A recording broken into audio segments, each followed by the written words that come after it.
So with that, I'm delighted to introduce Kris Thaller with Coaching Dimensions.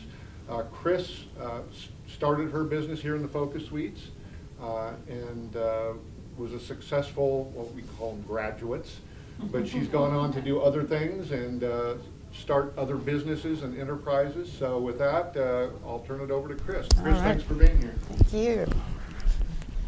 All right. Can I just hold on to this?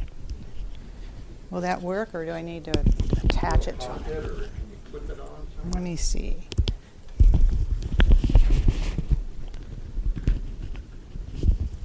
There. That'll work. All right. I have a question I'm going to ask you first. Raise your hand if you've ever talked yourself out of doing something you really wanted to do or have. Aha. Yes. I have. I have, and I'm going to share that story with you in a little bit. But prior to becoming a life coach, I was a fitness trainer for right at about 30 years, okay? This was back in the 80s when exercise was just blowing up, okay? Just for those of you that are too young to know what the 80s were about, it was about exercise. Exercise, exercise, exercise. Kenneth Cooper had written a book about how important it was to exercise. We were doing aerobics classes, all right? Aerobics classes, and which were so much fun, so much fun. And I had so much fun creating an aerobic program that I ended up, I had a little studio, and I called my aerobic studio the Limber Yard. And it was a great success. It was a great success. I had clients coming and going all the time. And as time went by, I ended up being asked by the Lincoln Area Agency on Aging if I could create some exercise programs for the older adult population here in Lincoln. Well, this was back in the 80s, and let me tell you, back then, as fitness trainers, we weren't sure older adults could exercise. I mean, we were scared. We were scared to do any kind of exercise with them. But as the years went by, all right, as time went by, we did figure out that they could exercise, okay? And I was asked from the Lincoln Area Agency on Aging, okay, so we would like you to be your fitness director, and we would like you to be our fitness director, all right? So I said, well, sure. But again, I was a little unsure about whether it was going to be safe or not. But then they offered me some money to do it. And then it was like, okay, I'm in. And then the minute I said I'm in and hung up the phone and had said yes, I thought, what am I going to do with these people? What am I going to do with them? And so I thought, well, they do a lot of sitting, so maybe we could do some chair exercises, all right? So we started doing chair exercises with them, and they loved it, absolutely loved it. And I got to the point where I could actually, okay, well, let's try standing up and doing some exercises, you know? They loved that too, and they were more than capable of doing it. And eventually I ended up traveling all over Nebraska, teaching other fitness trainers how to work with this very special population. And I got very well known over time. I was asked to be a speaker at the National Conference on Aging in Washington, D.C. It was in 1994. And I can remember I got on the plane, flew out to D.C., and the conference was being held in the same hotel that President Reagan had been shot, okay, previously. And we had two keynote speakers at this conference. One was First Lady Hillary Clinton. She was on the stage. And then the other keynote speaker was Dr. Ruth. Anybody remember Dr. Ruth? No, what did she talk about? Yeah. If you don't, go look it up. Anyway, she was hilarious, just so very funny. So here's Hillary on this side of the stage, and then here's Dr. Ruth on this side of the stage, and we could see Hillary because she was tall enough for the podium. We could see her. We could not see Dr. Ruth, very short woman. All right, so they ended up having to bring a little ladder for her, so we could see her. And I spent most of the week doing breakout sessions with people from all over the country, showing them, here are some exercises you can do with older adults. And the big conversation at that time too was, is there going to be enough money, Social Security money, as the older population, ages? That was a big conversation, and I really enjoyed listening to all those conversations. So the conference was over. I'd had a great time. My husband flew out, picked me up. We decided, well, we had a couple of weeks, and so we just toured DC. And then we headed back home. And I got home, and I was so excited. I thought, oh my gosh, Kris, it's time for you to go beyond Nebraska, right? Time for you to go beyond Nebraska. And within 15 minutes, I talked myself right out of it. I just talked myself right out of it. I heard stuff in my head saying, you're fine right where you're at. You've got a thriving business. You don't need to go outside Nebraska. And besides, there are probably other people out there that are doing exactly like you are and probably doing it better. So I talked myself right out of it. And it wasn't until I had an opportunity to go participate in a personal professional development coach course taught by Dr. Maria Nemeth, a life coach. And I went to that course, and that was in 2004. And that's when I learned, oh my gosh, I'm not the only one that does that, talking themselves out of doing things, But that was such a relief for me to hear that, because it kind of went, there's nothing wrong with you. Because have you ever thought sometimes, what is wrong with you?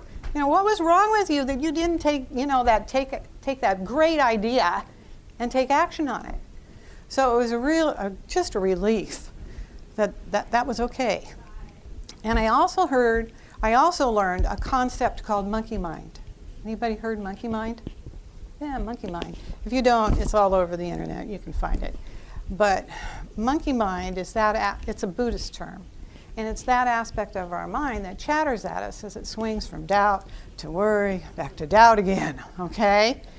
And it's a survival mechanism. I didn't know that at the time, all right? But that's what I was listening. I was listening to the chatter of the monkey mind. It wasn't me that stopped me. It was me actually listening to that stopped me. So it's a survival mechanism. And the one thing that I also learned was that you need to be able to stop and recognize when that chatter begins. All right, you've got to stop and recognize it. Because one thing that monkey mind does not want you to do, it doesn't want you to do anything new and different. All right, and see, that's what I was up to if I would have taken action on that. I was saying I was going to take action on this. Oh, no, you're not. No, you're not. You can't do that. All right? It doesn't like you taking any risks. It doesn't want you to change the status quo. All right? And it's very, very loud. At times it's like shrieking in your head, You can't do that. Don't do it. Don't do it. And of course at that time I didn't. So, but I had this opportunity to go take that course. And it taught me so much. I mean, it was like, oh, wow. I really needed to hear this stuff. And I did something very different.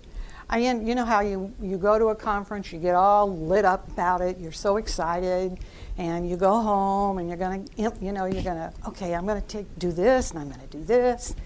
And pretty soon the notebook just goes up on the shelf, never to be seen again. I didn't do that. I did not do it. I came home and immediately started applying what they taught me. All right? In fact, I can remember my husband and I were sitting at the breakfast table, and he says, "What's going on with you?" You know? And I says, "Well, I'm just, really applying what I learned this last week, at this course." And he says, "Well, keep it up." So I did. I kept it up. I went back to the next course, and the next course, and the next course, and the next course. All right? And at the end of the year, I had nothing left to do but to apply and see if I could get accepted into the Academy for Coaching Excellence. And I did. And I did. And it was just such a great experience. And I had 2 careers going on. I still had my fitness business, all right? And I had an opportunity to start finding some coaching clients. But in order to do that, see, in the previous years, I had all these different organizations sending me clients, exercise clients. But once I decided I was going to actually become a life coach, I knew nothing about networking, nothing. So I had to go out and learn how to do that, all right? I ended up being, again, another fitness director for the legacy retirement communities here in town. And I was also the very first fitness trainer to actually start doing weight training for the senior population here in town. So I got very well known again, all right? And so when the legacies contacted me about doing something, I said, well, I'd love to do it, and I'll create some programs for you, but I want to be an independent contractor, all right? I didn't want to work with anybody. I really, I want to do my thing. And they said, fine, you can be an independent contractor. Well, then that meant I had to go find employees because I couldn't do it all by myself, because they have 3 facilities and a lot of residents.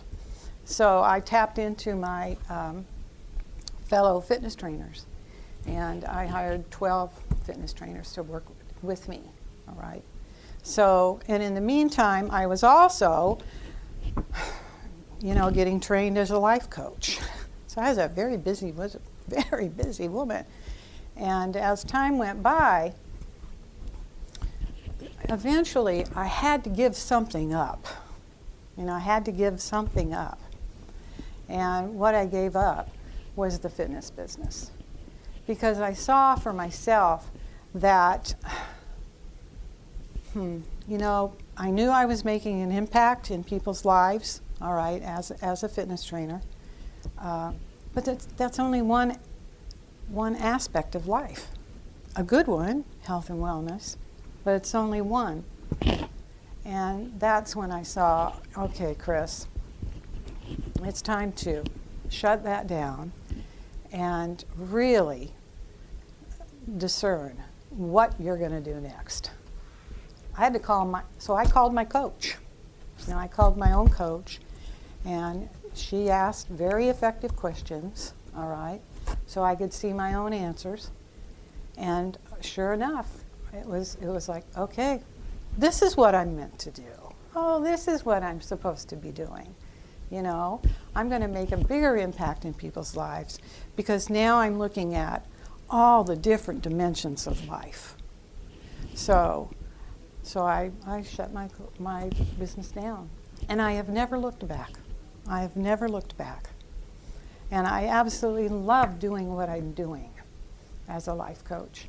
I love the aha moments that I get to experience with my clients.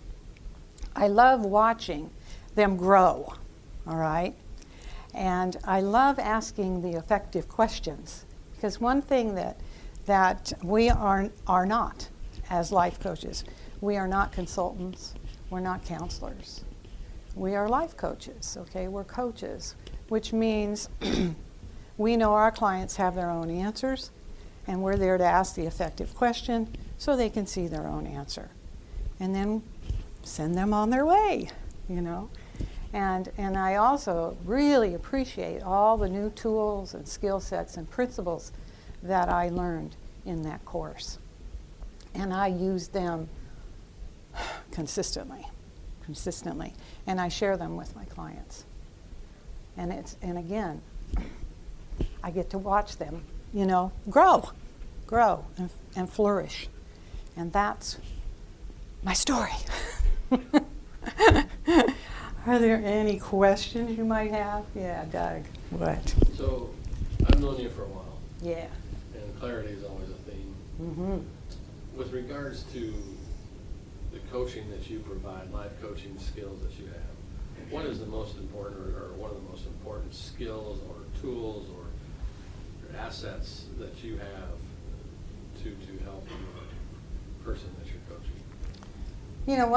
One of the things that I've learned for myself and for my clients is that we all need support, all right? We need to ask for support. One of the mistakes we make as people and as busy people, we don't ask for support. We don't get the help that we need. And I can speak to that because all those years ago, for me it was like, I've got it. I don't need any help. I know what I'm doing. That old adage. If you want a job well done, do it yourself. That was me. And it wasn't until I, again, started working as a coach and get trained as a coach that I saw, oh my gosh, Kris, this is how you do it. You're making life a whole lot harder than it needs to be.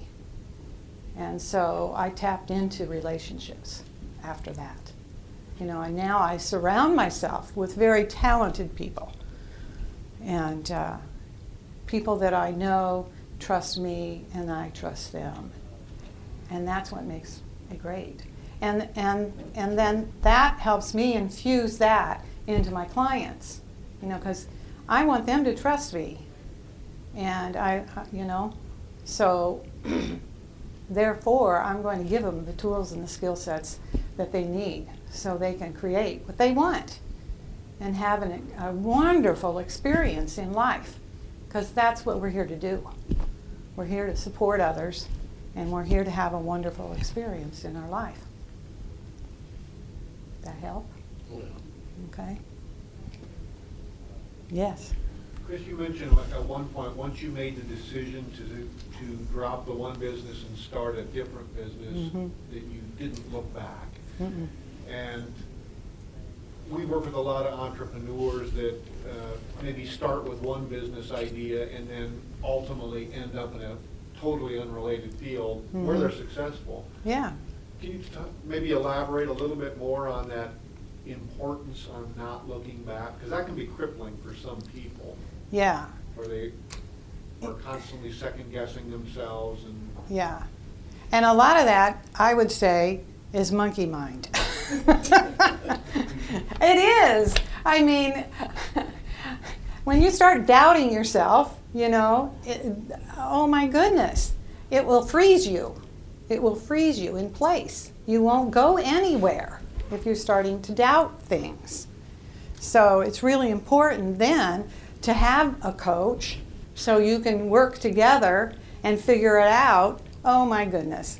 Is this is this just monkey mind? Might you just be hearing monkey mind right now? And most of the time, oh yeah, I think I am. And then I take everybody through a list so they can see what their own monkey mind symptoms are. Because we all have monkey mind symptoms.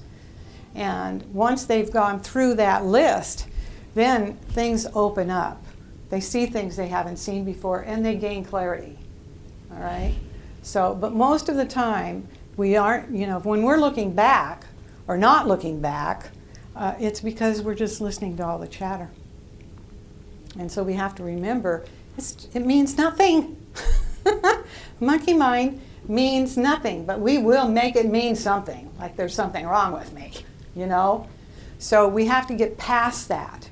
But we have to learn that, oh my goodness, we need to shift the focus of our attention away from that. And and then shift the focus of our attention to those things that really matter to us. You know, like being a well-respected professional, being a small business owner, being an entrepreneur, you know, a successful entrepreneur, being a loving family member, being a contributor to our communities, being a good friend. Those are the things that matter. But we have to quiet down the monkey mind so we can then shift the focus to those things that really do matter. So there's an art to it, right?